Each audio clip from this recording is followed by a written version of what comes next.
Dr. Earl Samuel here, friends. I wanted to touch base quickly on unresolved trauma today and what it does to us.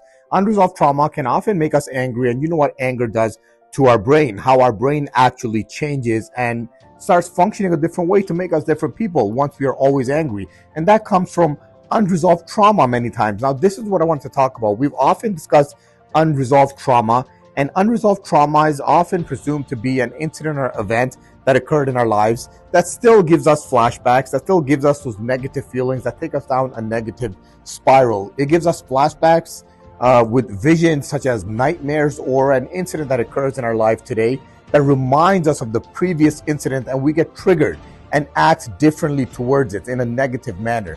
But what I want to touch base on today is we often assume unresolved trauma to be the incident or event that occurred in our lives, except one little detail. Unresolved trauma does not actually come from the incident or event that occurred in our lives. It comes from our feelings towards that event.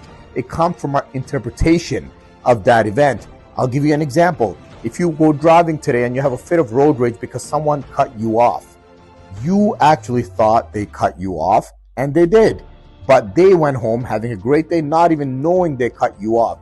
So you see how the same event gave two people different perceptions towards it.